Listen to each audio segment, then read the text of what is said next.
lucha contra el calentamiento del planeta, contra la descarbonización y contra el final de los combustibles fósiles. Y la verdad es que hoy vamos a contar con un panel de expertos que nos van a poder contar cuál es la situación actual del clima, cuál es la situación de las decisiones que se están tomando a nivel político y empresarial en este campo de la descarbonización. Y sin más, voy a pasar a presentarlos. Tengo a mi izquierda a Rubén del Campo, que es portavoz de la Agencia Estatal de Meteorología. A mi lado está el conocidísimo Roberto Brasero, que es periodista y presentador del Tiempo en Antena 3. Y a mi derecha tenemos a José Luis Blanco, que es director de Sostenibilidad de Acciona. Y antes de pasar a un debate que vamos a tener para poder discutir de esto largo y tendido, o el tiempo que nos conceda este evento, ¿no? Vamos a comenzar con una breve presentación de cada uno de ellos. Comenzamos contigo, si te parece bien, Rubén. Adelante. Bueno, pues el cambio climático, ¿qué es? Bueno, cuando hablamos de cambio climático nos referimos a una modificación de algunos parámetros que pueden ser medibles, ¿no? Por ejemplo, la temperatura. La temperatura en una serie de tiempo larga observamos que aumenta en una región determinada o a escala global y hablamos de cambio climático. Eso es el calentamiento global, que tanto se habla. Pero no se trata solo de eso. Lo primero, hay que distinguir entre cambios climáticos naturales que ha habido, hay y habrá durante toda la historia de nuestro planeta, pero en esta época concreta que nos ha tocado vivir, y también por culpa nuestra, entre comillas, o sin las comillas, estamos hablando de un cambio climático antropogénico, es decir, debido a las actividades humanas, sobre todo a la quema de combustibles fósiles que emiten gases de efecto invernadero, que se almacenan en la atmósfera y que provocan un aumento de la temperatura.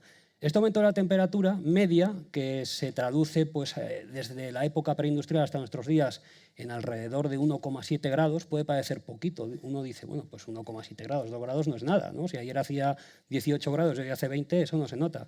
Pues sí se nota, porque detrás de esa media, detrás de ese promedio, el aumento de la temperatura va ligado a un aumento notable de los fenómenos extremos. Y aquí llega el problema, aquí es cuando ya hay efectos para los bienes y para las personas. Y en España tenemos un ejemplo muy claro. Las olas de calor, los episodios de calor extremo, los que más padecemos en verano, en la última década se duplicaron con respecto a las décadas anteriores.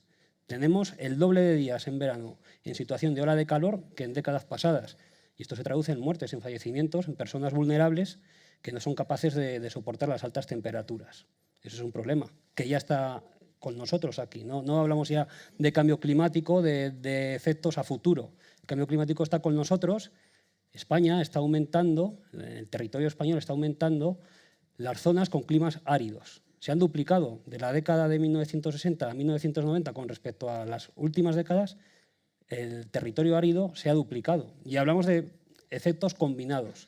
Hablamos de un país que ya es más cálido, que los periodos secos ya están empezando a ser más largos, ya se está notando en el sur de nuestro país, pero que a la vez ya se está empezando a notar que en las regiones donde se dan episodios de lluvias torrenciales, que todos sabemos, las danas, las gotas frías, los daños que causan, ya se está empezando a observar también un aumento de la cantidad de lluvia que cae en esos días en los que más llueve, ¿no? Por lo tanto, tenemos un conjunto ya de efectos adversos que se están incrementando y que las proyecciones que hace la ciencia a futuro, basadas en las emisiones de gases de efecto invernadero, pues que no son muy halagüeñas si no hacemos nada.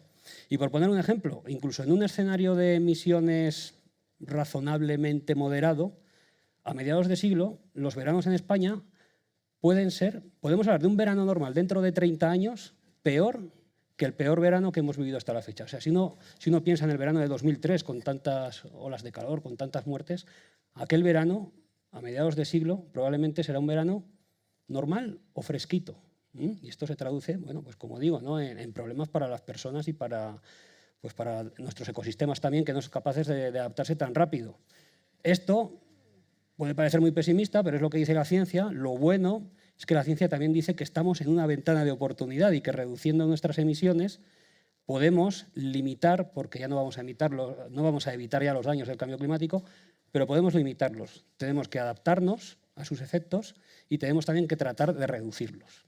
Y eso es un poco a modo de introducción lo que quería comentar. Muy bien, muchas gracias, Rubén. Roberto.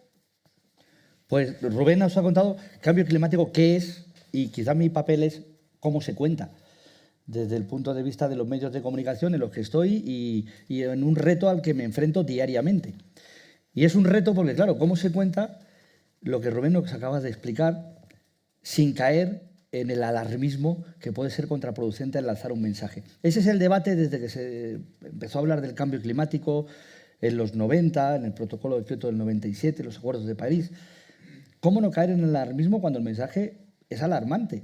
Claro, nos está diciendo la ciencia, nos están diciendo los meteorólogos y los climatólogos que ese verano normal en el que se desarrollarán nuestras actividades diarias va a ser ese verano extremo que todos hemos vivido, o ese día, porque el año pasado tuvimos 2 días de intenso calor, pero en el último informe sobre el cambio climático que salió el viernes pasado de la Agencia Europea Copernicus, se cifraba como el verano de las temperaturas más altas desde que hay registros. Y nosotros vivimos un verano con 2-3 días que fueron insoportables. Y si eso nos dicen que va a ser lo habitual, será algo insoportable. ¿Cómo no caer en el alarmismo? Sin embargo, ese alarmismo es contraproducente a la hora de lanzar un mensaje, sobre todo que dejes esa ventana de esperanza y en el que se tiene que compatibilizar, a mi juicio, ese aviso de lo que nos están contando con esa oportunidad que hay para paliarlo. ¿Estamos a tiempo? Me preguntan siempre, para frenar el cambio climático. Sí, lo que pasa es que vamos tarde. Y cuanto más lo retrasemos, menos tiempo nos quedará para enfrentarnos con esas soluciones que son posibles y que es la otra parte del discurso del cambio climático en la que yo pienso que a partir de ahora hay que hacer más hincapié o poner más peso, que es la de las soluciones, las de las salidas, la de la conciencia de que para paliar y remediar esto que nos están contando, existe esto otro que también va a costar y va a suponer esfuerzos. Y más en medio de la crisis que, como tú nos estabas contando, hereda esta crisis energética otra durante la pandemia, en la que las prioridades lógicamente pasaron y lo importante pasó a segundo lugar frente a lo urgente. Y lo urgente era frenar el virus y se postergaban medidas, lógicamente en ese caso, a más medio y largo plazo, como son las del calentamiento global. Pero ahora llegamos a una crisis energética y vuelve a ocurrir lo mismo. Y tenemos unos combustibles que son subvencionados y desde las arcas públicas se subvencionan combustibles fósiles, que no deja de ser la gasolina o el diésel que ponemos en los coches. Pero ¿cómo no lo vas a hacer si tienes una crisis económica generada por esta crisis energética a la que afrontarlo? Volvemos a postergarlo. Y miramos al futuro y la geopolítica, y aquí saldrá en el debate, se ponen como problemas el gas ruso en este caso y el acceso o la dependencia que tienen muchos países de él, o nosotros del de Argelia, y sin embargo como solución precisamente de esta crisis tenemos las energías verdes en las que somos potenciales líderes y que nos permitirían esa autonomía para no depender de terceros países. Y entonces ese discurso que podía ser catastrofista en un sentido o alarmista, pues debería ir cambiando a un discurso de oportunidades en el que sí tenemos algo que hacer, podemos hacer algo, y eso que podemos hacer, aunque tenga costes ahora a corto plazo, será muy beneficioso no solo para nuestra economía, que es fundamental, sino también para el planeta, o quizá girarlo. Y ese discurso que tenemos a favor del planeta y de las energías renovables y frenar un calentamiento desbocado y no llegar a superar el 1,5 grados o 2 grados como mucho a final de siglo, acabe siendo que ese beneficio del planeta y del clima será un beneficio para nosotros, este país que se llama España, también. Y dar la vuelta a lo que ahora vuelve a estar presente en la agenda, aunque cada vez yo creo, y es una opinión personal, que con menos calado. Esta mañana en el Congreso, en la sesión de control, se ha criticado por parte de un grupo político las leyes climáticas así en general por el daño que supuestamente, a juicio de ese grupo político, estaban haciendo en algunos sectores. No sé, habrá que ver si esos datos son así y si eso ocurre. O si al contrario, finalmente la legislación de todas las instituciones estatales, autonómicas, municipales, tienen en cuenta ese medio y largo plazo y el beneficio que sin duda redundará también para sus políticas. Y todo esto es contarlo, hay que contarlo. Y luego hay otra cosa que también me tocaba muy de cerca, que era cuando te preguntaban si esto tiene que ver con el cambio climático. Y ahí hemos avanzado. la ola de calor del año pasado, no hace falta esperar a este informe que ha salido ahora, en abril de 2022, hacer una noticia del verano de 2021, te cuesta colarla en cualquier informativo, lógicamente, aunque es un informe de peso y va a ser una de las bases para que luego se desarrollen los otros del quinto informe del panel gubernamental de cambio climático. Sí, pero no es noticia, ha dejado de ser noticia. Cuando era noticia es cuando tuvimos la ola de calor. Y ahora también ha cambiado y ha evolucionado la ciencia en la que sí son capaces de dar respuesta a estos fenómenos. Y ya sí se sabe que efectivamente no hay que esperar a un informe de 6 meses después para decirte que este calor es una consecuencia del cambio climático de origen antropogénico. O las inundaciones que tuvieron también el verano pasado, históricas en Alemania, en Bélgica, fruto de las lluvias abundantes que se sumaron al deshielo precipitado que tuvieron, tienen que ver con el cambio climático. Y ahora este informe nos lo dice y dentro de 6 meses nos lo dirá el informe global. Pero cuando está ocurriendo y cuando es noticia, a diferencia de lo que pasaba al comienzo, que acudías a los científicos y decían, ya veremos, tenemos que estudiarlo, hay que compararlo en un marco amplio de tiempo, no, ahora ya eso ha cambiado, eso hemos mejorado y si son capaces de decirnos, para que nosotros lo contemos, esto que está pasando ya, esto es el cambio climático. Ajá. Y además, precisamente lo que comentas, ¿no? Las energías verdes, que son la alternativa para acabar con los combustibles fósiles, que es la causa principal del calentamiento, ¿no? De las emisiones de CO2. Bueno, pues tenemos a José Luis Blasco, que como Acciona, como representante de Acciona, bueno, pues es una de las empresas líderes mundiales en desarrollo de energías renovables. ¿Verdad, José Luis? Sí, así es. Muchísimas gracias. La verdad es que es un tema apasionante. A mí me gustaría retomar lo que han comentado mis colegas aquí en la mesa y para que nos imaginemos cuál es la transformación que necesitamos hacer de nuestra economía, ¿no? Esto que comentábamos del calentamiento, imaginemos ese balón que supone la atmósfera, porque no estamos hablando de que los gases de efecto invernadero escapan hacia el espacio, ¿no? Digamos que esa atmósfera más o menos permeable, ¿de acuerdo?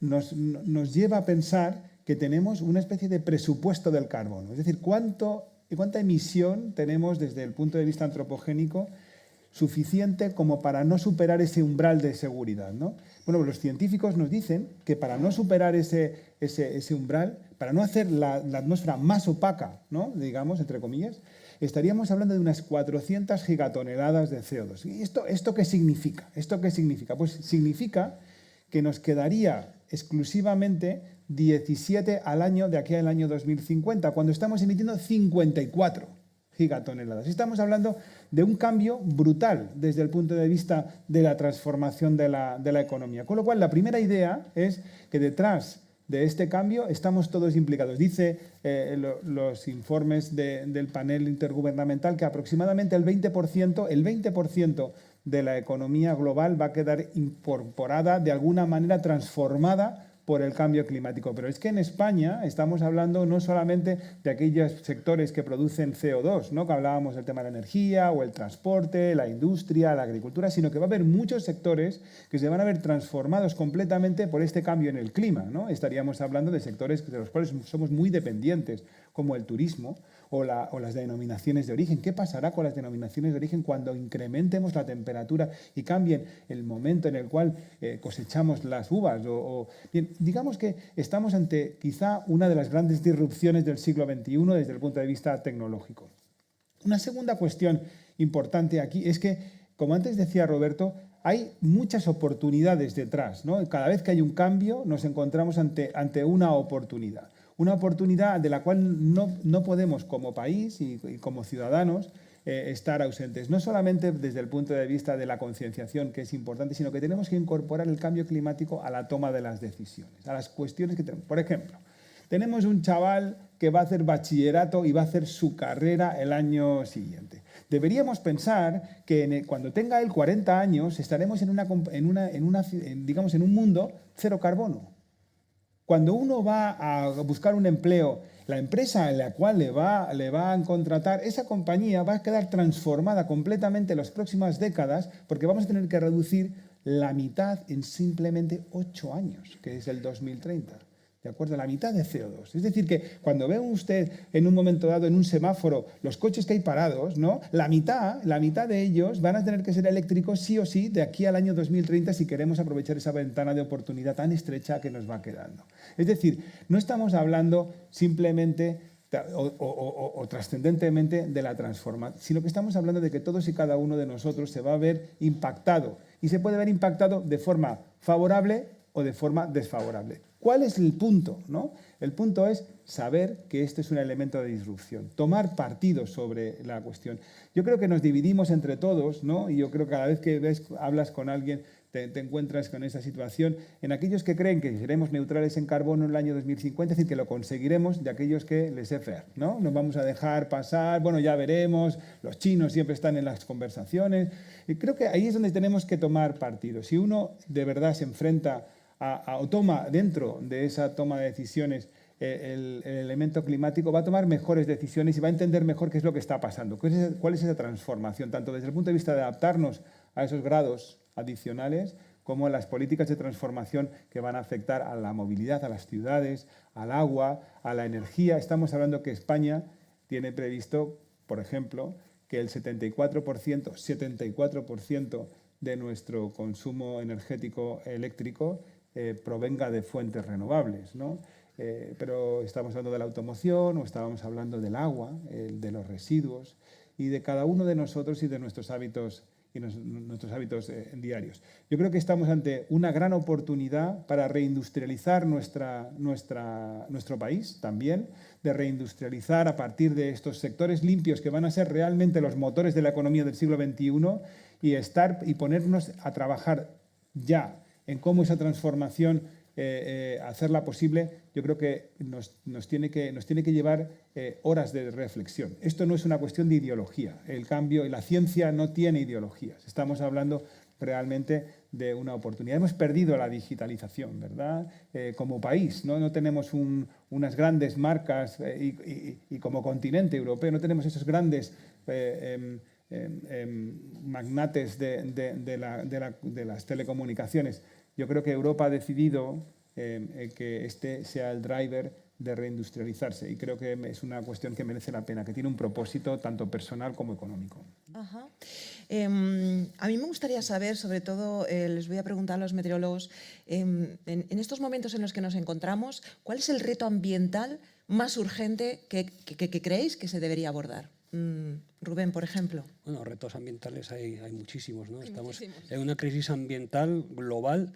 El cambio climático es uno de los problemas principales, pero hay otros, la contaminación, los plásticos, ¿no? Va todo unido, en realidad, ¿no? Lo que comentaba José Luis, yo creo que un dato muy significativo para que la gente entienda la magnitud del cambio a que nos enfrentamos es que, por ejemplo, en los famosos 2-3 meses de confinamiento global como consecuencia de la pandemia, de la COVID, hace 2 años, las emisiones de gases de efecto invernadero apenas se redujeron un 5 o un 7% a escala global. Y la famosa curva de subida de CO2 ni se inmutó, no se enteró, o sea, siguió subiendo al mismo ritmo que los años anteriores, 2,1, 2,4 partes por millón. Por lo tanto, el reto es enorme. Y retos ambientales, lo primero, yo creo que tendríamos que concienciarnos todos como sociedad de lo que está en juego, ¿no? Porque es que yo creo que no somos conscientes o no somos capaces de transmitir los científicos pues la magnitud del problema que podemos tener dentro de unos pocos años, porque es que estos veranos, insisto, tan cálidos, con estas olas de calor tan inmensas, suponen un reto de adaptación y de mitigación enorme. Entonces, claro, el cambio climático se ve como algo quizás abstracto, ves las noticias, la tele, las inundaciones, pero como siempre tenemos en nuestro recuerdo, ¿no? Cuando éramos pequeños también salían imágenes en la tele de inundaciones, y dices, bueno, pues esto ya siempre ha pasado. Y ahí se mezclan otros problemas, como lo que nos hemos expuesto nosotros mismos a estos riesgos, edificando en zonas quizás inundables y demás. Entonces hay una percepción no muy clara, no muy concreta. Tú ves una pandemia, la pandemia todo el mundo ve lo que pasa y está claro. Con la guerra actual en Ucrania, ves que hay un país que ha invadido a otro, está muy claro también. Pero con el cambio climático cuesta. Yo creo ese es el reto, ¿no? Concienciarnos todos realmente de la situación en la que nos encontramos. De lo que decía Luis me parecía muy interesante varias cosas. La primera, que menos mal que no se nos van los gases de la atmósfera, porque son los que permiten la vida. Los gases de efecto invernadero son los que facilitan que tengamos la temperatura adecuada para que este país sea habitable, o sea, este planeta, a diferencia de otros. El exceso de esos gases es lo preocupante. Y es verdad que ese dato del confinamiento fue significativo. La reducción de emisiones, aunque fue poca, por lo menos se redujo, pero sus consecuencias no se limitaron, porque una cosa son las emisiones y otra es la acumulación de los gases de efecto invernadero, sobre todo el CO2 y el metano, que esos continuaban, y sus efectos, porque tienen un proceso que es el que se intenta frenar ahora, y porque lamentablemente no vale con cerrar el grifo hoy y ya mañana, el grifo de las emisiones, y ya mañana tener ese resultado de, por ejemplo, una rebaja en los grados de calentamiento, que seguirán con esa inercia atmosférica que Rubén conoce muy bien, mucho más allá de cuando dejemos las emisiones. Y por eso esos plazos, que el primero es inmediato, en el 2030, y luego en el 2050, cuando ya sea una economía neutra en carbono. Entonces yo lo que me preguntaba y lo que me pregunto es si nos lo creemos. Porque yo creo que efectivamente no es una cuestión de ideología en la ciencia ni de fe. No es que me lo crea o no. O sea, ya están ahí los datos y esos datos están ahí. Y yo, si tienes muy poquito tiempo en la tele, por ejemplo, o en un medio de comunicación para hablar del cambio climático y quieres enfrentarte a los retos y soluciones, pues no voy a perder el tiempo otra vez en explicar lo grave que es, lo que nos están diciendo los científicos, porque ese tiempo que se consume y porque la escaleta del informativo ya vas a lo siguiente y has perdido otra oportunidad. Entonces, creámonoslo porque nos lo están diciendo y apartemos y dejemos ese debate, que ya digo, no es una cuestión de fe o de creértelo, sino de que existe y es así. Y así podamos dedicarlo al otro, al de las soluciones. Y sobre todo porque nos vamos quedando sin tiempo para llegar a ese 2030 o ese 2050, en el que esa economía del futuro habrá que hacerla ahora. Lo difícil es compaginar mientras tanto con aquel reto tan importante. Y luego de lo último, lo que me preocupa, decía José Luis, Europa lo tiene claro. El deal, el driver industrial de Europa es que además es una oportunidad para una reindustrialización como parece que necesitamos. Y el resto de países, efectivamente, hay que meter a China en el debate y a India, porque son los que encabezan el listado de los países más contaminantes o con más emisiones, y porque también se los tienen que creer para que sea efectiva. Con Europa y Estados Unidos no nos llegaría simplemente. Y ese es un reto también muy importante, y ahí no tengo más que decir, porque...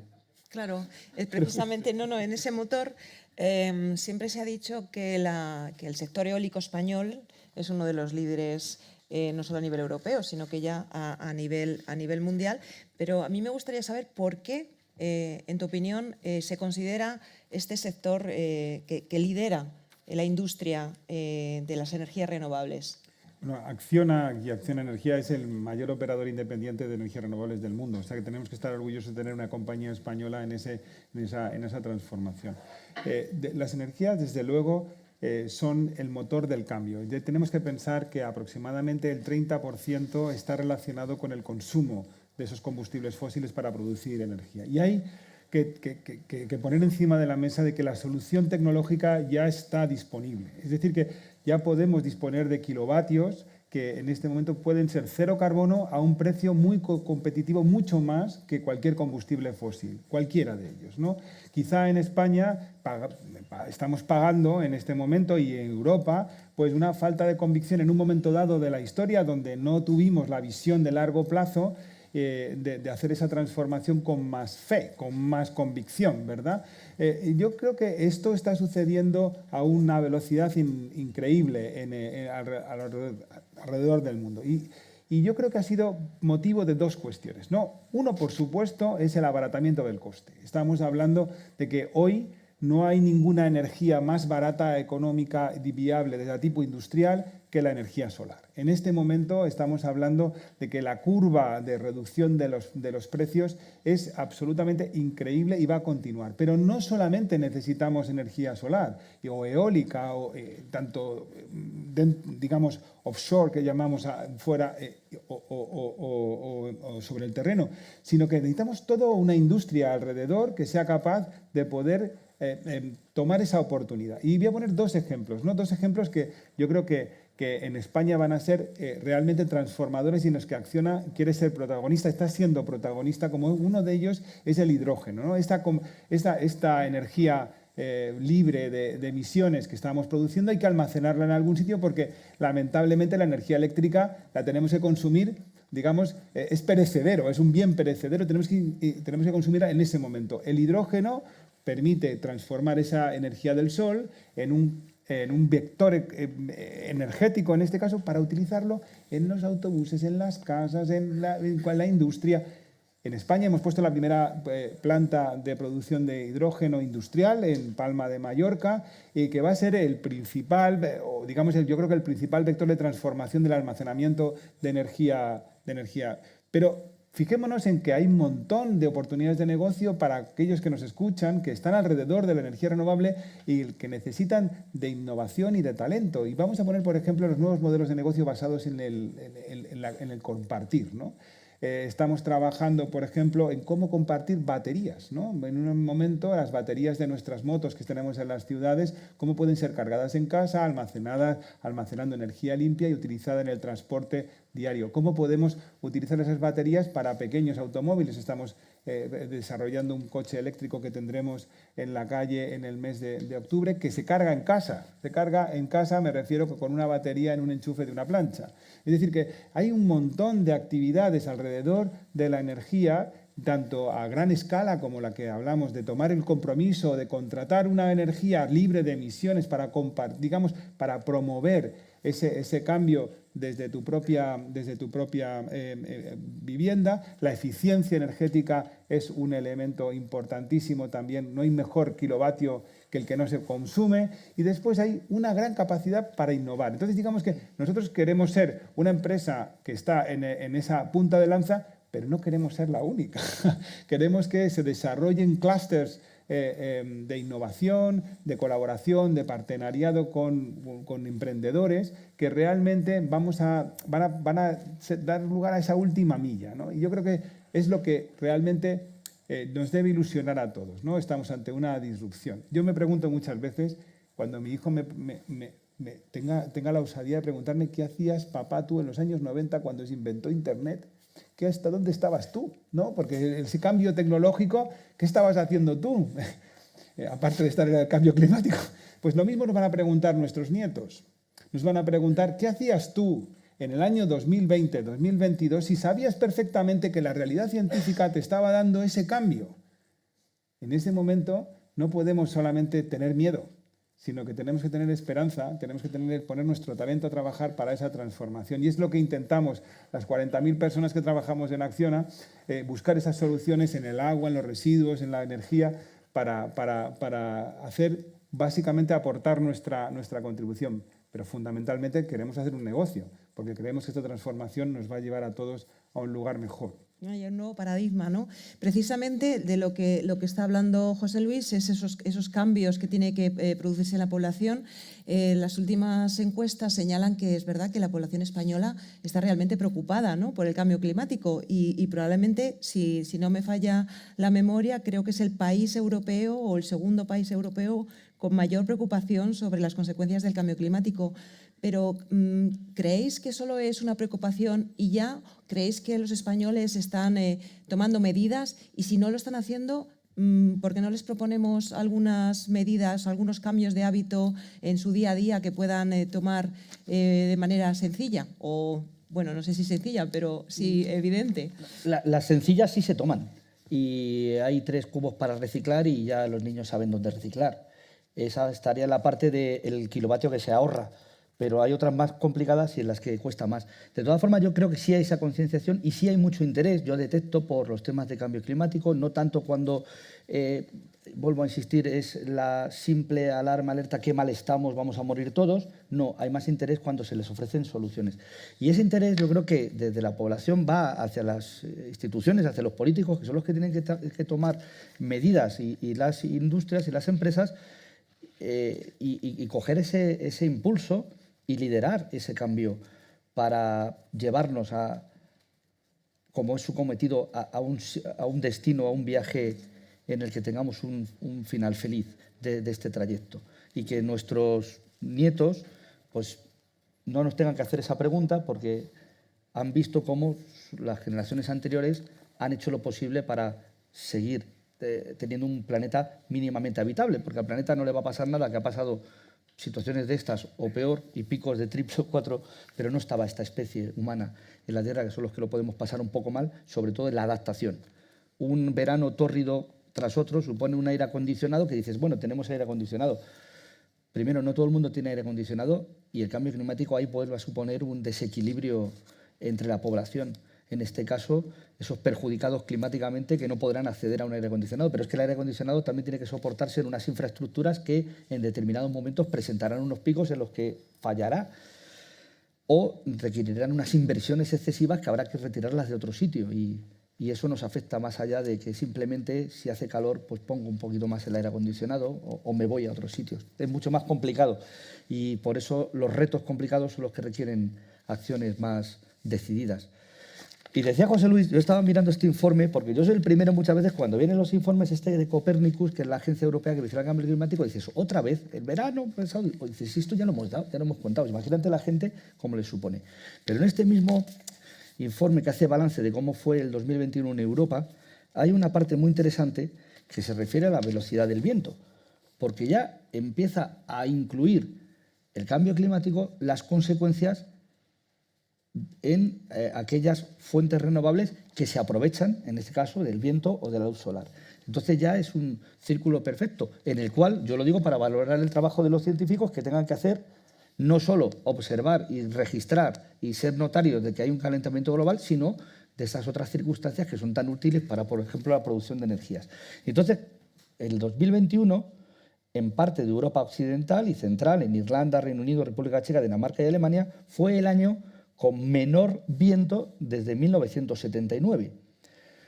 Menor viento que supuso una baja velocidad del viento, pues una producción de energía eólica menor en estos países. Entonces, está muy bien vigilar estas circunstancias. A cambio, y no sale en este informe, porque yo creo que es del 2022, y corrígeme si me equivoco, Rubén, tuvimos, y también en estos países, el invierno con mayor número de horas de sol, desde que tienen registros. O sea, que el tiempo también compensa. Y en este caso, supongo que el bajo viento será por la prevalencia de anticiclones a altas presiones que hacían que no se movía el aire, y si tienes el anticiclón no tienes nubes y por lo tanto tienes sol y puedes aprovechar la energía solar. Compatibilizar estas fuentes que nos ofrece la naturaleza del sol y del viento creo que es lo inteligente, aun a riesgo de que en algunos casos fallen unas y otras. Pero, curiosamente, la naturaleza lo complementa y si no tienes viento, tienes sol o viceversa. Así que en ese caso siempre será mejor que quemar carbón. José Luis, ¿esos datos los manejáis en Acciona? Así es. El año pasado fue un año anormalmente bajo de producción eólica. Anormalmente bajo, muy anormalmente bajo, realmente. Pero el trabajo de los científicos ha sido, yo creo que muy interesante porque en nuestras inversiones, en la valoración de las inversiones, introducimos los modelos climáticos como una variable más a la hora de valorar cuál es el sitio ideal para poder trabajar esta energía. De hecho, los bancos centrales recientemente han introducido un modelo que es público en este momento que nos permite valorar en cada una de latitud y longitud del mundo entero, está mapeado entero, cuáles van a ser las variaciones en cuanto a radiación solar, que comentaba antes Roberto, o velocidad del viento.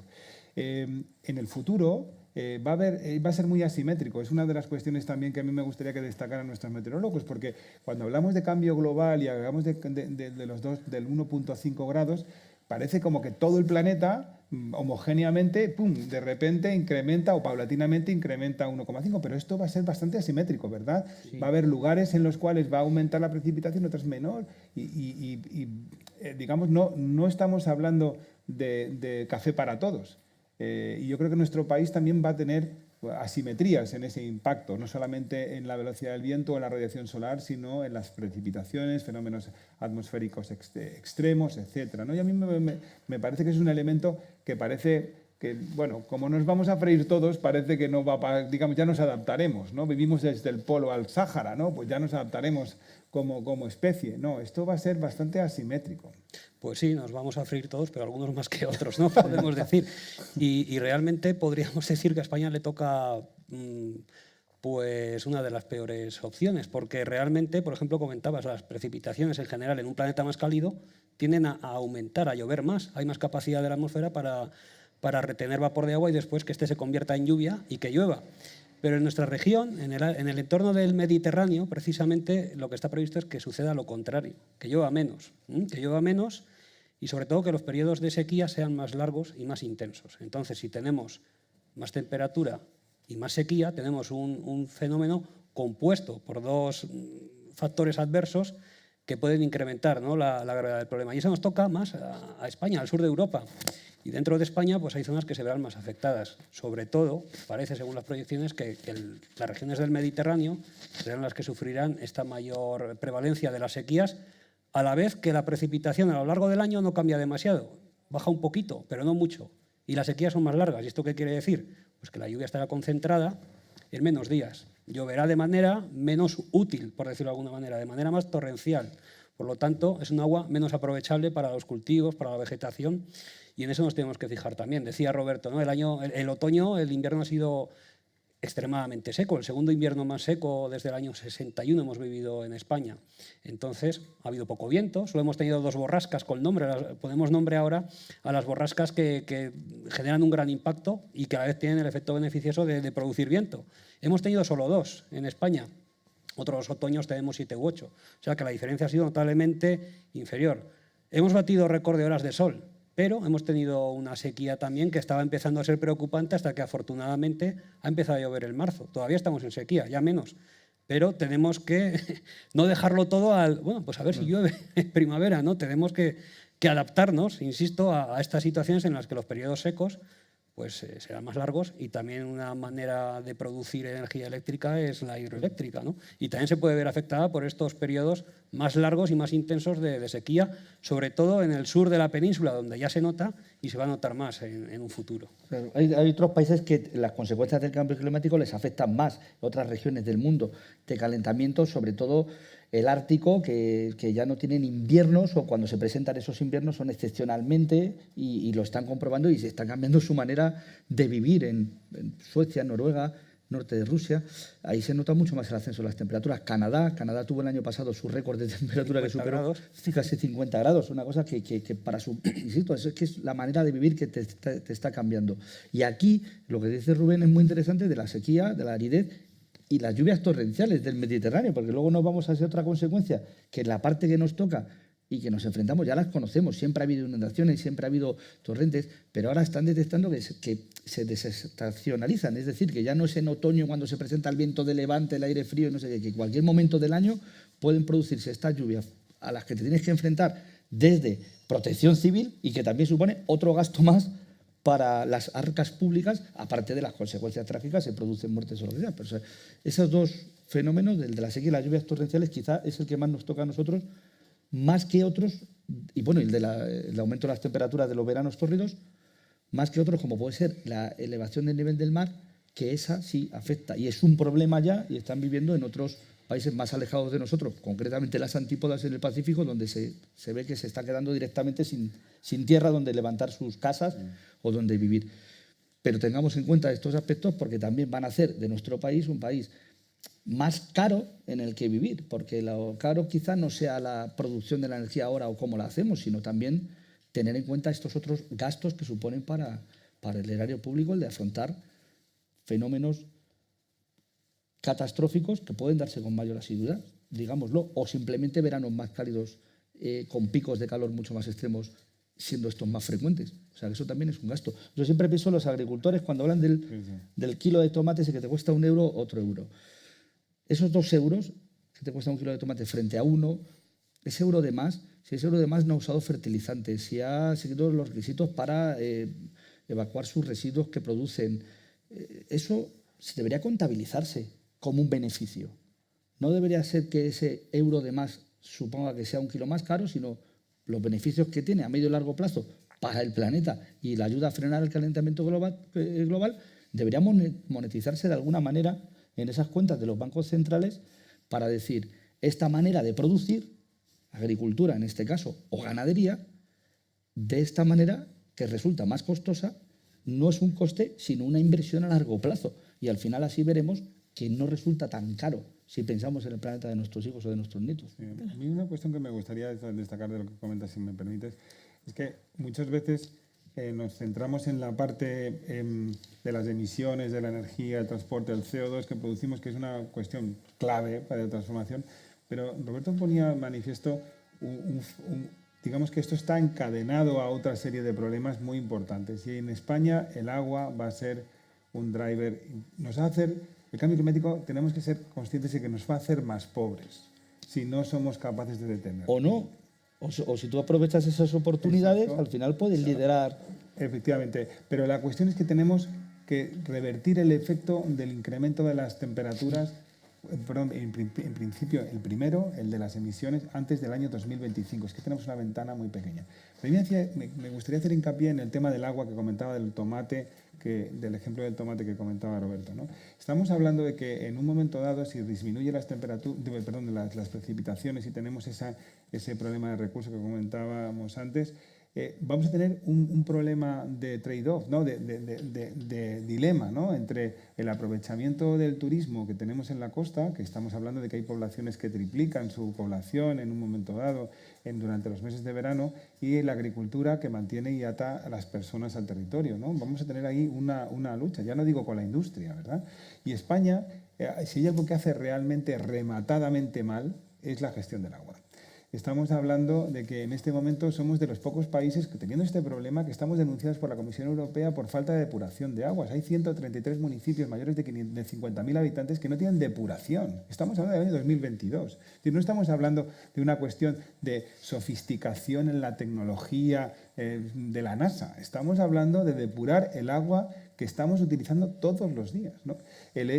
Podemos echarle la culpa a muchas cosas, ¿no? Pero el hecho en sí mismo es que hay que arreglarlo, y hay que arreglarlo ya. No podemos esperar a que el problema sea de conflicto entre agricultura, turismo e industria.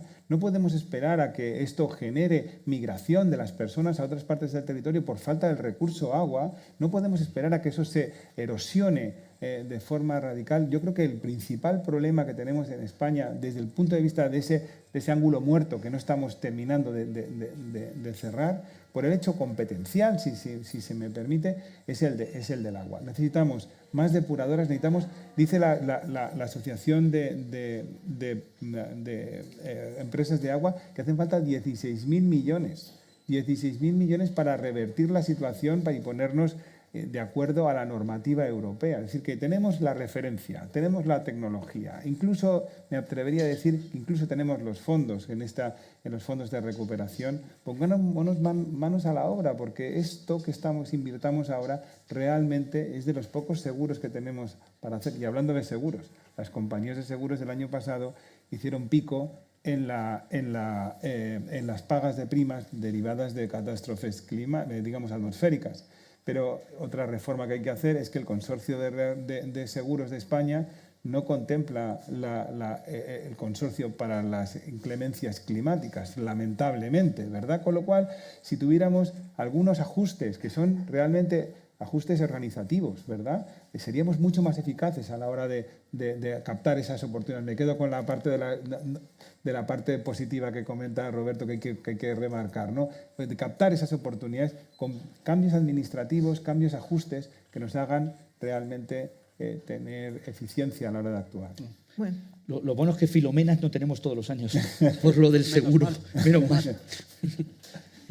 Me gustaría volver otra vez a retomar, porque veo que el debate está muy animado, sí. Así podríais seguir hablando sobre esta línea, ¿no?, de opinión. Recordar que ha nevado a finales de abril y en cambio en enero y febrero tuvimos un mes completamente sin una gota, ¿no? Pero por eso precisamente, por lo que, volviendo a retomar la pregunta anterior, a lo mejor, Rubén, sí podíamos destacar algunas medidas, aparte de echarle las basuras a los contenedores correspondientes, ¿no? Algunas medidas que podamos, el ciudadano de a pie, por ejemplo, hablaba Roberto del tomate, ¿no? Un tomate que está pensado de la economía circular, la gestión buena del agua, el no abuso de fertilizantes. ¿Qué otras medidas se te ocurren así, a bote pronto, que podamos transmitir? Pues además de la del consumo de productos de proximidad, ¿no?, que es muy interesante y muy importante, yo creo que con la pandemia, que también se han sacado cosas positivas, una de ellas ha sido la posibilidad de teletrabajar, ¿no? En muchos ámbitos. Bueno, hay profesiones pues, que lo permiten, ¿no? Más que otras, está claro. Pero a veces uno dice, bueno, ¿qué necesidad tengo yo de estar, de desplazarme a mi oficina durante 1 hora con mi coche particular, filas de coches en el que va solo una persona, para gastar, perder además 1 hora de mi tiempo, llegar ahí y hacer lo mismo que ya podía llevar 1 hora haciendo en casa, ¿no? Eso es una medida que yo creo que ha funcionado más o menos bastante bien durante la pandemia, que ahora ya se va perdiendo. Hombre, está muy bien que haya encuentros con gente, eso como personas lo necesitamos, ¿no? Es necesario. Bueno, pero puede haber momentos, periodos en los que el teletrabajo, además de ayudar a conciliar, ¿no? Que es muy importante también, medioambientalmente ayudaría, porque todos esos desplazamientos que se evitan son menos emisiones, ¿no? Como decía José Luis, el mejor kilovatio es el que no se consume, el mejor gas es el que no se emite, ¿no? Podemos decir. Entonces, bueno, pues todo lo que pueda favorecer o evitar, mejor dicho, desplazamientos innecesarios es una medida que ya se ha visto que ha funcionado en muchos sectores y que podría continuar, si acaso, de manera parcial, no tan rotunda, porque, insisto, yo creo que lo necesitamos todos ya socializar, pero sí, por lo menos, en parte podría mantenerse. Claro, y se reduciría muchísimo las emisiones, ¿no?, de CO2, porque la movilidad o el transporte es uno de los grandes es una de las fuentes emisores. Acciona tiene un proyecto que es de compartir un motor sharing, ¿no? ¿Notáis cambio en la mentalidad de la población para el uso de este tipo de nueva movilidad? Desde luego. Yo creo que todos, un ciudadano español medio emite aproximadamente unas 6 toneladas al año de CO2. Y el 20% de esas toneladas están en el transporte, ¿no? Entonces, digamos que nos encontramos ante una situación muy interesante. La primera es la comodidad, ¿no? Estamos hablando de que tener un vehículo en la puerta de tu casa disponible, digamos que disfrutas a mí me gusta llamarle el lujo de la no propiedad, ¿no? De tener, poder utilizar ese transporte compartido y saber que es limpio, es seguro y es rápido, ¿verdad? Yo creo que asistimos ante un cambio. Podría pasar que pensáramos que esas motos se utilizan los fines de semana más que los días de diario. Es justamente lo contrario. Las personas las utilizamos para ir a nuestro trabajo, a las empresas, para sus repartos. Es decir, que hay multitud de oportunidades en esta nueva modalidad de transporte para usar el transporte compartido y fundamentalmente el eléctrico con vía renovable. O sea que nosotros creemos que esto es una tendencia que no ha hecho nada más que comenzar. Recuperaremos el centro de las ciudades para los ciudadanos y eso necesita de creer en un transporte a lo mejor más despacio, más lento, más humano, más electrificado y más limpio y por otra parte más cercano y más disponible a las personas. Y eso creo que la modalidad de moto compartida, somos el principal operador de motosharing del mundo, tenemos 10.000 motos en este momento distribuidas en París, en Milán o en Valencia y realmente estamos viendo cómo seguimos avanzando. Y no solamente con las motos, sino que las estamos fabricando con la adquisición del fabricante Silence por parte de Acciona, que es parte de nuestro ADN también ya esa movilidad. Y pues yo creo que tendremos, o es de esperar, un desarrollo de esta modalidad en el futuro con nuevas formas de transporte cada vez más asequibles, cada vez más cercanas, cada vez más limpias. Ajá. Vamos a algunas preguntas del público porque me parecen muy interesantes y esta se la quiero preguntar a Roberto. Bueno, quizás también Rubén se anime a contestar. Si es el tiempo de la Semana Santa del año que viene. No. Es que suele ser la ya pasado. Sí, esa es la del millón. Esa es la más difícil. Esa es la que siempre suele caer. No, preguntan qué le dirías a un negacionista del cambio climático para hacerle ver el reto que tenemos por delante. Nada. No, ya me da igual. Los negacionistas hablando de perder el tiempo, yo no debería perder el tiempo porque es tan minoritario o debe ser tan minoritario que la otra parte, 90 o 99%, son los que van a tirar del carro y los que van a pensar la economía. Hasta ahora se piensa que hay que contar con todos. A lo mejor este planeta puede avanzar sin contar con esa parte que no lo cree, como siempre ha ocurrido.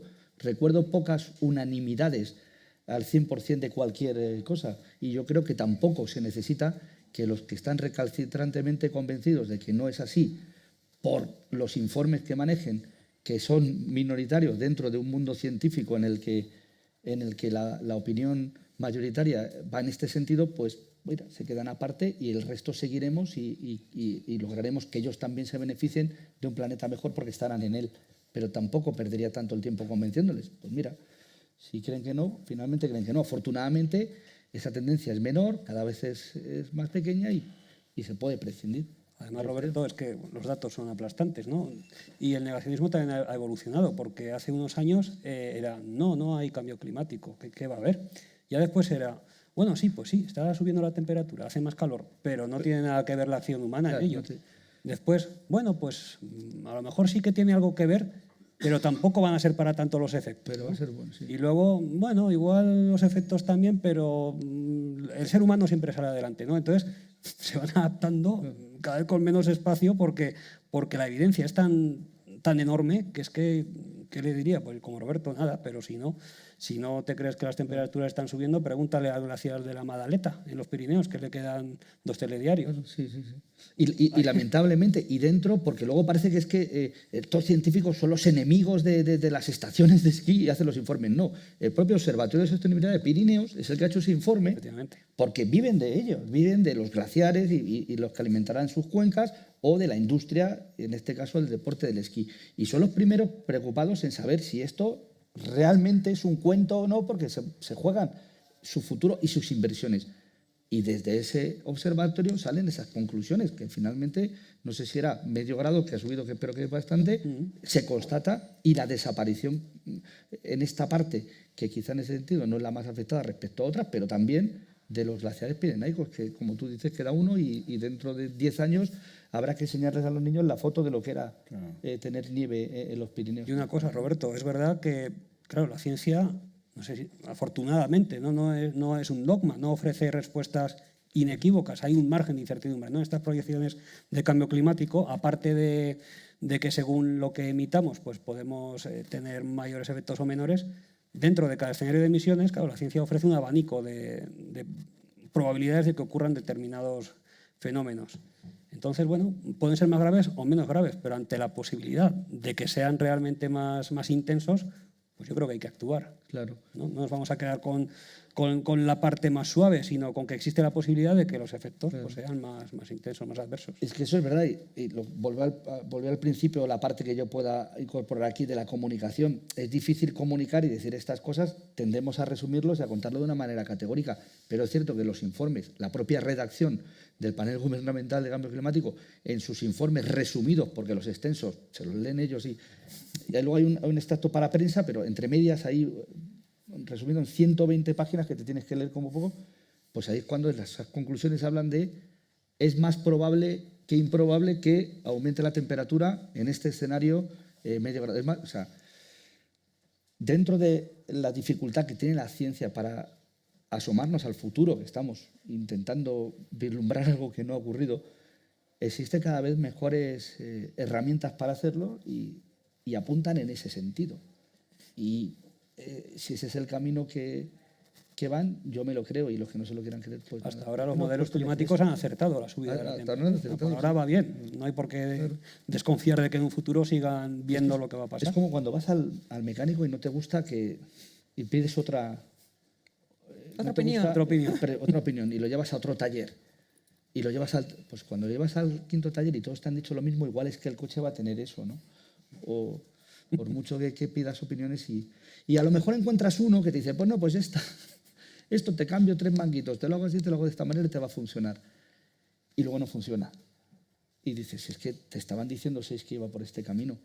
Ojalá fuera tan fácil en el 2050 que lleguemos y dijéramos, bueno, pues no pasa nada, nos estaban diciendo que iba por este camino, volvamos para atrás. Creo que ahí vamos a tener un poquito más de dificultad. ¿Y sois optimistas de que podamos llegar a no superar, ya no digo el 1,5, que sé que no, pero por lo menos esos 2 grados tope de los que habla este panel, este IPCC? ¿Sois optimistas de que el esfuerzo que se vaya a hacer por parte de los países se pueda lograr? Son malos tiempos ahora, ¿no?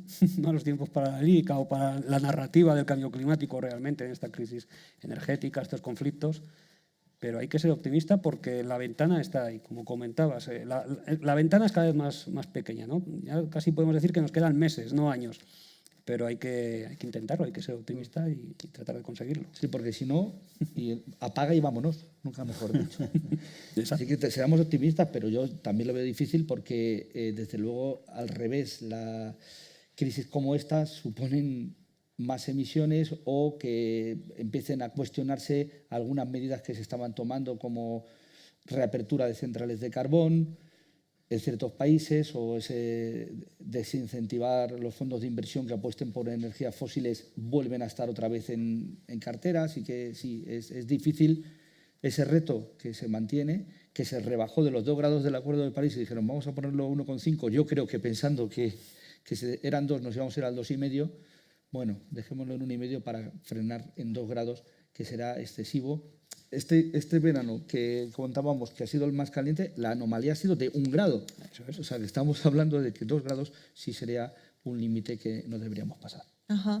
Y en el caso de los objetivos en España del PNIC, ¿no? Del Plan Nacional de Energía y Clima, ¿eres optimista de que podamos conseguir alcanzar todos los gigavatios renovables que se prevén para 2030? La tecnología es disponible, el coste de la tecnología asumible. Yo creo que también hemos aprendido en esta crisis, porque digamos que todo cambio vamos a tener ese pushback, ¿no? esa resistencia que tenemos. Me gustaría hacer, antes de contestar tu pregunta, una cuestión que a lo mejor no nos damos cuenta del aspecto positivo que pueda tener esta crisis, si es que ha tenido alguno, ¿verdad? Y es que nos hemos dado cuenta de 2 cosas. Una primera cuestión es que depender de países, y aquí no se puede ser neutral, de países en los cuales su democracia es absolutamente una quimera, es malo. Y el 85% de los combustibles fósiles están en países en los cuales los regímenes políticos no son democráticos. Y la segunda cuestión importante es que renovables es libertad. Renovables es libertad y seguridad. ¿Por qué? Porque cuando hablamos de 1 kilovatio hora y el precio del mercado, la energía renovable te da certeza del precio que va a tener tu energía, y esto es para todas y cada una de las medianas empresas y de las grandes también, por supuesto, van a saber cuál es el precio que va a tener su energía en el año 2020, 2030, 2040 y 2050. Y eso da libertad para hacer ello. Es un recurso autóctono que nos da una independencia y una autonomía muy importante. Yo creo que eso es una cuestión que nos ha venido sobrevenida por la crisis en un momento dado, ¿no? Se nos ha dado cuenta, oiga, si usted depende del gas de un sátrapa, realmente tiene usted un problema. Y aquí no se puede ser neutral. Aquí es una cuestión realmente de tomar y dar un paso adelante, independientemente que lo haga usted por el cambio climático o también usted por la libertad. La segunda cuestión importante, y yo creo que esta va a ser la clave para cumplir con este objetivo, es que necesitamos un entorno regulatorio estable. Y esta es una cuestión que tenemos que poner encima de la mesa. Es decir, los inversores, las empresas, cuando tomamos decisiones, necesitamos entornos regulatorios que nos den certidumbre y no nos cambien las porterías de sitio a mitad de partido.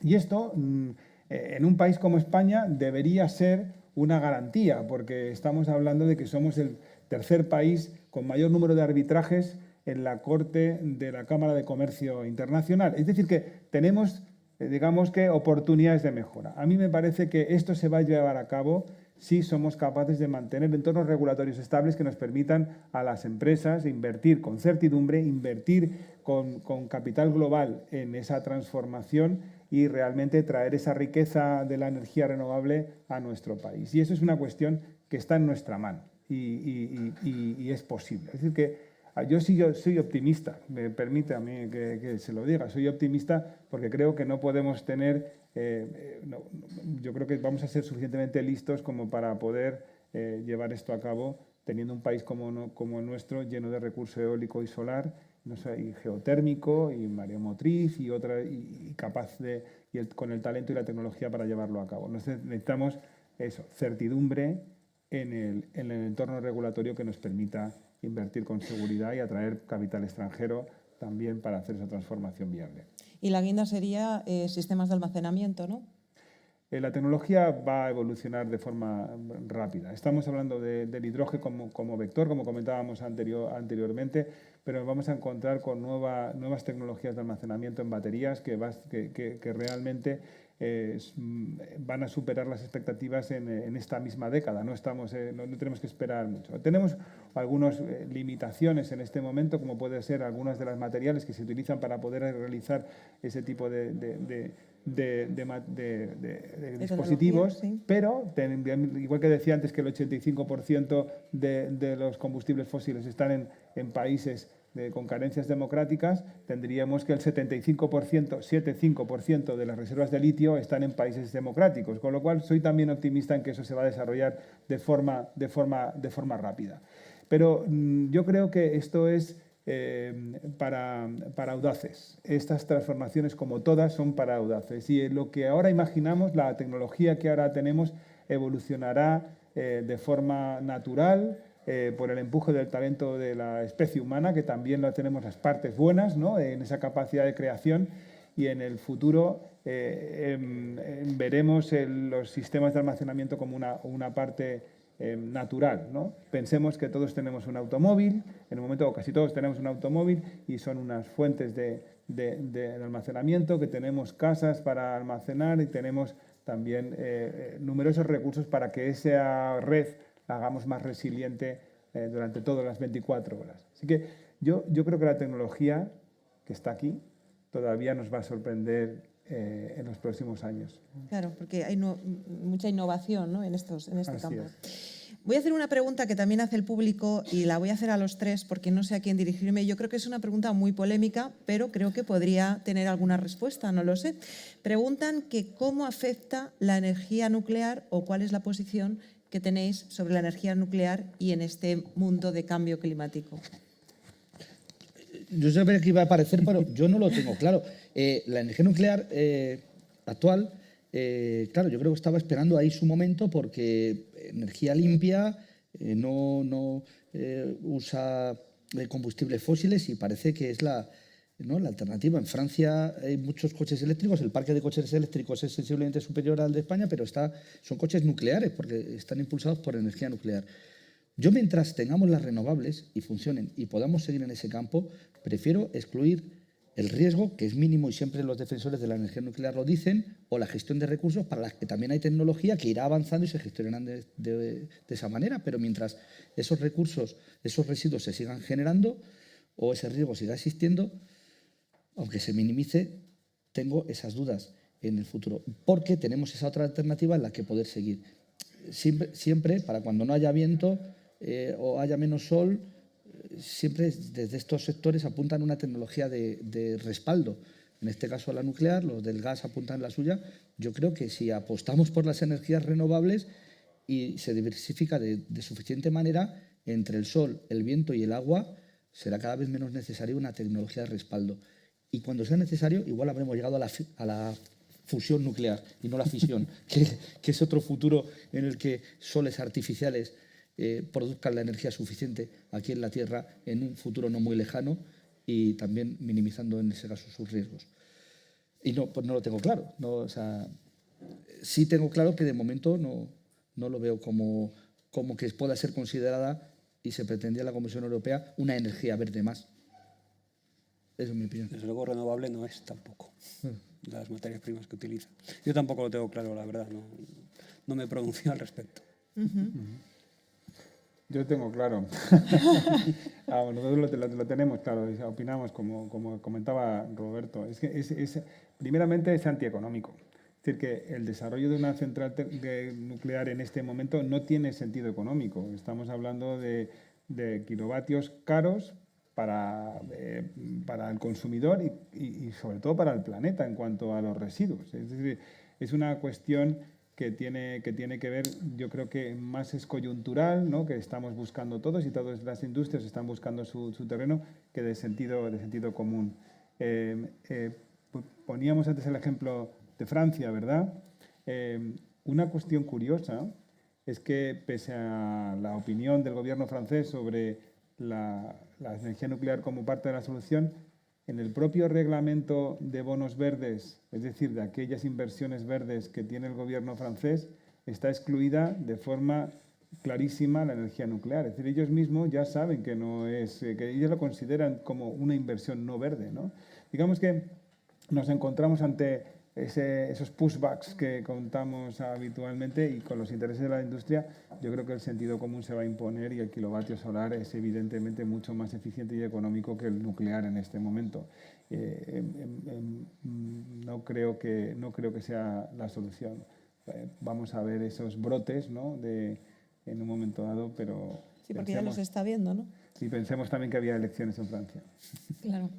Bueno, estamos llegando ya al final de nuestra charla, de nuestro debate, y la verdad es que hay otra pregunta también del público muy interesante, que yo también me la pregunto en muchas ocasiones, porque Europa no deja de ser uno de los grandes emisores, pero en comparación con China, India o Estados Unidos, bueno, pues nos quedamos un poquito lejos. Bueno, si nos comparamos con África no, pero lo que preguntan es si se están haciendo los deberes en Europa, pero no se están haciendo en otras zonas también que también emiten muchísimo, ¿qué consecuencias podemos tener? ¿Podemos luchar contra ese calentamiento del planeta?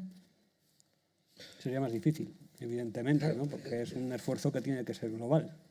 Eso está claro. Si solo una parte de los países que más emiten toman medidas, pues la solución no va a llegar tan rápidamente. Eso está claro, es sencillo de entender.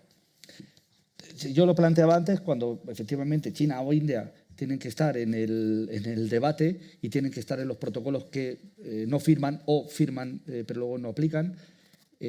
Sin ellos no tendría sentido, pero sin hacerlo nosotros, mundo occidental, Europa, Estados Unidos, pues tampoco, porque no estaríamos sumando. Pero yo creo que además es una oportunidad para que Europa, que se está quedando fuera de juego en algunos ámbitos internacionales importantes, vuelva a asumir cierto liderazgo y tire del carro en este sentido planetario, nunca mejor dicho, o en la medida de lo posible obligando a que sea esa la senda para otros países en los que también, si se lo planteas, serán beneficiados porque están aquí en nuestro planeta. Y sin embargo, pues esas medidas cortoplacistas o industrializándose ahora cuando no lo pudieron hacer en su día a base de energías fósiles, pues es quizá lo fácil o desde mi punto de vista comprensible, incluso que lo hagan.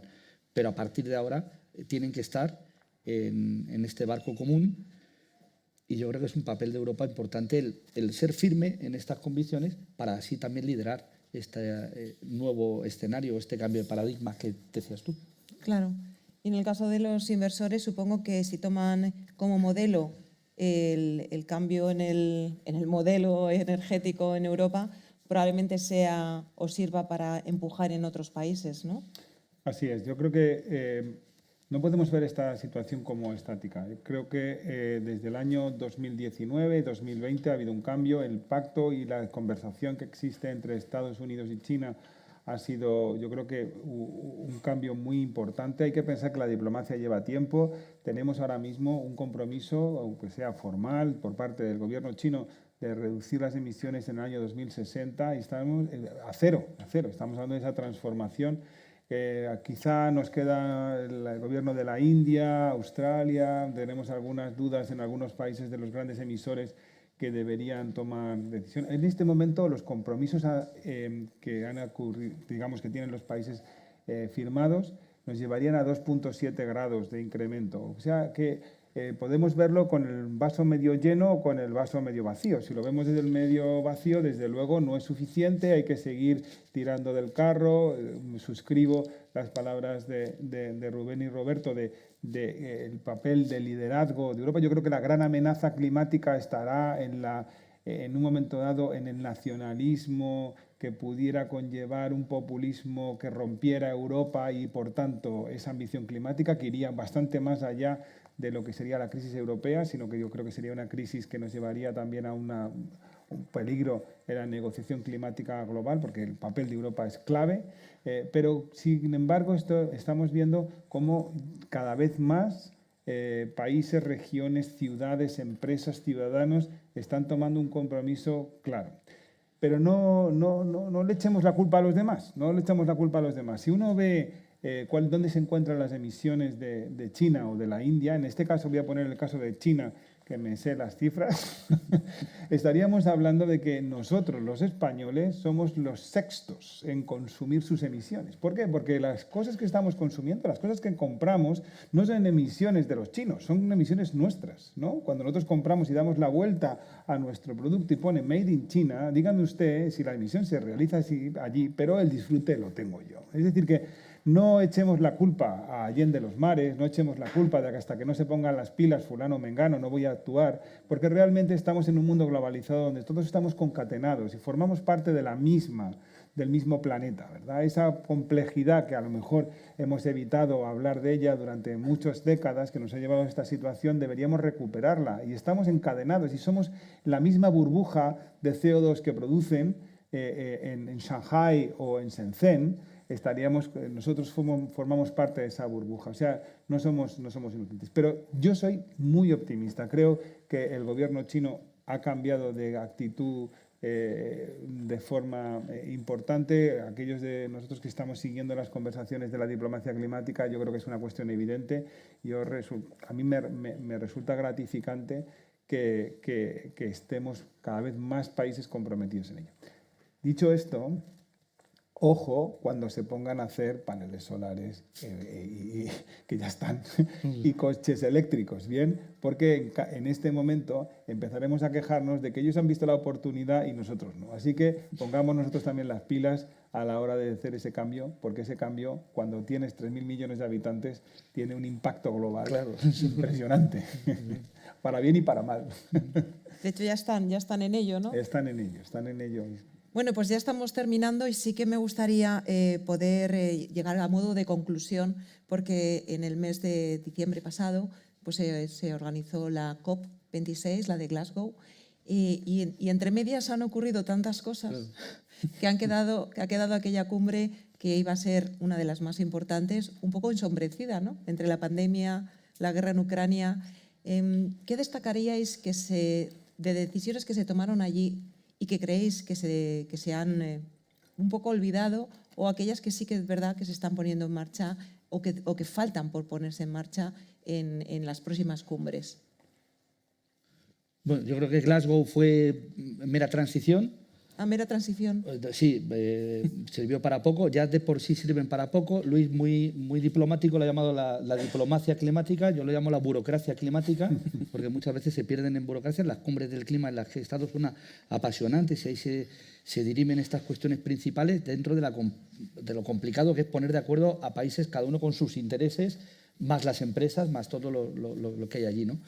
Pero las últimas cumbres desde el Acuerdo de París lo que vienen es para advertir de la necesidad de ya sí aplicar esa hoja de ruta que se hizo en el Acuerdo de París. Y esta de Glasgow fue en el mismo sentido.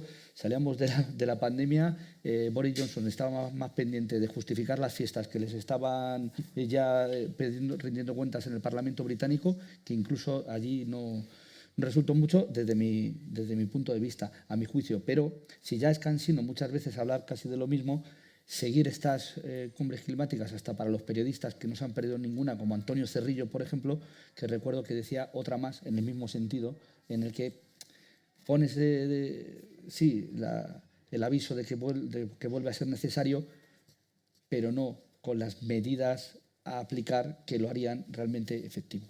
O sea que sirve de altavoz, sirve de altavoz para la ciencia, para volver a decir lo que cada año se dice, ¿no? Pero luego te quedas con la sensación de que la conclusión es, bueno, esto ya, en la siguiente ya lo tratamos en serio, ¿no? Pero que cada vez queda menos. Cada vez la siguiente vamos a estar más al límite. Y claro, se emplazan emplazamos a que en la siguiente. Entonces, entre que siempre pasa lo mismo y ahora, pues eso, con la situación de crisis energética, de conflicto en Europa, armado y demás, te quedas con la sensación y dices, pues no ha servido para mucho, la verdad. Pero no nos quedemos, ya que es el final de la charla, con Glasgow, que hay un poco sensación de fracaso con Glasgow. No, quedémonos con algo más positivo, a futuro, positivo, sí. que no será la próxima cumbre del clima, sino todo lo que haremos entre medias, que tendrá que ser mucho. Claro, y como curiosidad personal, sí que me gustaría preguntaros a los meteorólogos porque estáis hablando de que España o la cuenca mediterránea es una de las que más va a sufrir. Bueno, ¿dónde no se va a sufrir tanto? Pues si acaso tenemos que escaparnos allí. Bueno, pues yo creo que fue Angela Merkel la que dijo que nos estamos jugando la supervivencia, ¿no? Como especie. Entonces, Antonio Gutiérrez también lo dijo, nadie está a salvo de las consecuencias del cambio climático. En todo el mundo, es un problema global y en todo el mundo se van a sufrir malas consecuencias. Evidentemente, los países en vías de desarrollo, los estados insulares en los que el nivel del mar directamente puede que se los traguen, pues lo sufrirán más. Nosotros en la cuenca mediterránea también. Tenemos que actuar para que el planeta sea habitable en cualquier zona, sin tener que emigrar, sin tener que ya dar por hecho que vaya a haber migraciones debidas al cambio climático. Tenemos que intentar minimizar eso, ¿no? Y que nuestro planeta, el lugar en el que hemos crecido, siga siendo habitable y confortable, ¿no? Para nosotros y para las generaciones que vendrán después. Y para toda la biodiversidad, ¿no? Que también vivimos con ellos. ¿Qué nos queda? ¿Medidas de adaptación? Adaptación y mitigación, dicen, y saber que tenemos que hacer algo, tenemos que actuar y afrontar un futuro en el que vamos a estar. Decía Woody Allen, me interesa el futuro porque es el lugar donde pienso pasar el resto de mi vida. Pues hagamos que ese futuro siga siendo, sigamos teniendo un planeta y esta esquinita del planeta en la que vivimos razonablemente confortable para esta especie que es la especie humana. Y todo ello sin un coste, aprovecho para decir aquí, que no recaiga solamente en el ciudadano. Quizá lo fácil también sería, a base de impuestos, limitar ciertos comportamientos, y eso no, porque yo no veo que ese sea el camino para sumar más personas a este proyecto, que sí nos interesa, que los científicos nos dicen que es urgente e irremediablemente de afrontar. Hagámoslo sabemos que va a tener un coste, pero con que no sea siempre el coste para los mismos. Ajá. Y para cerrar, en el lado de la industria, ¿qué les dirías a la gente joven que se está formando para que podamos tener un sector renovable o un sector sostenible cada vez más potente? Yo creo que introduzcan el cambio climático en la toma de decisiones. Yo creo que si introducimos ese factor en todo las decisiones que tomamos de vida, de nuestro consumo personal, de nuestras decisiones personales, del trabajo, es decir, va a ser muy importante y van a acertar, van a tomar mejores decisiones tomando el cambio climático. Y a mí nos gusta, la edad de piedra no se acabó porque se acabara la piedra. Es decir, estamos hablando de una transformación a la cual está llena de oportunidades, y creemos que también desde el punto de vista de la generación propósito, ¿no? En la que todos necesitamos tener un propósito para levantarnos por la mañana los lunes. Yo creo que es el gran reto de nuestra generación. Nos van a preguntar las generaciones futuras si fuimos capaces de hacerlo y por qué, ¿no? Y creo que escribiremos esta generación, y sobre todo los jóvenes, aquellos que tendrán 40 años en el año 2050, que van a tomar decisiones sobre su futuro profesional en los próximos días, o aquellos que como comenzábamos, tienen mucho que decir. Y yo creo que van a ser capaces de hacerlo, que vamos a ser todos capaces de hacerlo. Me gustaría que pudiéramos escribir este tramo de la historia como un éxito de superación de una etapa en la cual hemos sido junkies de los combustibles fósiles y estamos en esa cura, digamos, de desintoxicación, pero que la pasaremos entre todos y empujando de forma eficiente, pues mucho mejor. Y necesitaremos seguro que una capacitación profesional preparada para estos cambios, para estos nuevos puestos de trabajo, ¿no? que aparecen. Se van a crear, ¿verdad? Sí, sí. Yo veo descarbonizadores radicales en las empresas en muy poco tiempo, pero no creamos que solamente es en el hecho de la ingenieril. Estamos hablando de que los contables, los comerciales, las personas que están en las líneas de producción, las personas que se encargan, digamos, que se dedican al sector servicios, todos ellos van a tener que incorporar la variable climática a su profesión. Con lo cual, cuanto antes conozcamos mejor, cuanto antes estemos atentos a los divulgadores científicos sobre cuáles son los argumentos y por qué en este momento es tomar acción es fundamental, estemos atentos al desarrollo tecnológico, seamos parte de ese movimiento, yo creo que estaremos mejor preparados para el futuro, tanto personalmente, porque creo, como decía antes, que es un propósito de una generación, como profesionalmente, porque estaremos mejor preparados para un cambio que sí o sí yo soy optimista, se va a producir. Claro, pues yo animo a todos a leer los informes de sostenibilidad de las empresas, que cada vez son más numerosos e interesantes, sobre todo las medidas que se están tomando, no solo en el campo de la reducción de emisiones, sino también de la economía circular y de la gestión de los residuos y del agua, como bien decías desde Acciona. Y con esto estamos llegando al final de este bonito debate interesante que yo creo que es necesario, sobre todo en un momento en el que la población se cuestiona si es mejor seguir luchando contra el cambio climático o mantenernos como estamos si la situación empeora, ¿no? Al menos desde el punto de vista del bolsillo, de la economía. Así que os agradezco a los tres lo interesante que ha sido los distintos puntos de vista, porque cada uno maneja un escenario diferente, ¿no? desde vuestras profesiones, y al público, a los que nos estáis viendo, bueno, pues os invito para el próximo día que organicemos un nuevo evento. Muchísimas gracias. Gracias. Muy gusto. Estupendo.